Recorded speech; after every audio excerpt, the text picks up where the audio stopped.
Hi everyone, welcome back to my channel and welcome back to a new blog. সেদিন বেরিয়েছিলাম বাজারে যাওয়ার জন্য, আর আজকে বাইরে বেরিয়ে একদমই টোটোর জন্য অপেক্ষা করতে হয়নি। সঙ্গে সঙ্গে একটা টোটো পেয়ে গিয়েছিলাম, তাই উঠে পড়লাম দুজন মিলে টোটোতে আর রওনা দিলাম বাজারে যাওয়ার জন্য। আর মাঝে এতটা শরীর খারাপ হয়েছিল যে এত ভিডিও পেন্ডিং পড়ে আছে যে আমি কোন ভিডিওটা আগে দেবো আর কোন ভিডিওটা পরে দেবো ঠিক বুঝে উঠতে পারছি না। আর এই হচ্ছে বিশ্ববিখ্যাত আমাদের করিমপুরের থানার রোড, যেটা এমন বাজে অবস্থা সেটা তো তোমরা দেখতেই পাচ্ছ। আর এই রাস্তাটার আজও পরিবর্তন হলো না, প্রত্যেক বছর ঠিক এই একই রকম। আর আমি যখন এই রাস্তা দিয়ে যাই আমার মাথার মধ্যে একটা চিন্তায় আসে, সেটা হচ্ছে একটা থানার রোড কিভাবে এরকম অবস্থা হতে পারে। দেন আমরা টোটো থেকে নেমে গিয়েছিলাম প্রথমেই ফোন রিচার্জ করতে, কারণ আগের দিন রাতে ফোনের রিচার্জটা শেষ হয়ে গিয়েছিল। তারপরে আবার একটু মোবাইলের দোকানে গেলাম একটা হেডফোন নেওয়ার জন্য। তো এখানে দিদি ওই হেডফোনটা চেক করে দেখছিল ঠিকঠাক চলছে কিনা। ব্যাস নিয়ে নিলাম হেডফোনটা, নিয়ে দোকান থেকে বেরিয়ে পড়লাম।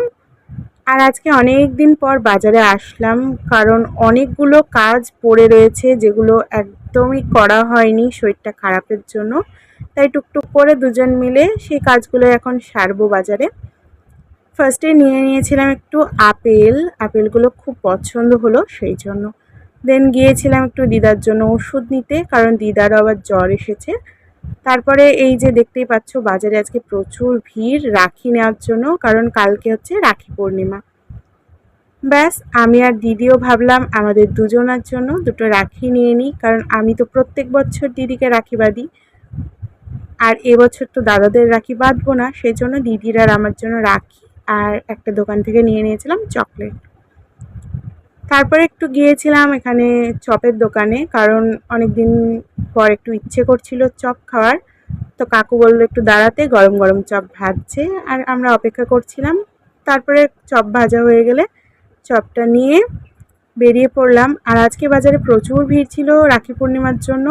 তার সাথে আজকে সবজির দোকানটাতেও বেশ অনেকটাই ভিড় ছিল, তো কিছু টুকিটাকি সবজিও নেওয়ার ছিল।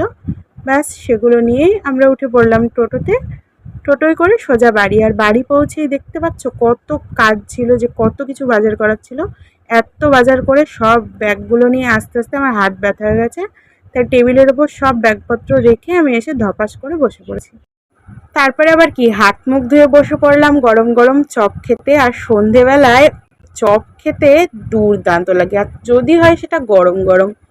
যাই হোক, বেস্ট দোকান থেকে নেওয়া তো অবশ্যই ভালোই হবে, চপটা খেতে খুবই সুন্দর ছিল। এই ছিল একটা ছোট্ট মিনি ব্লগ। কেমন লাগলো জানিও, ভালো লাগলে সাবস্ক্রাইব করো। টাটা।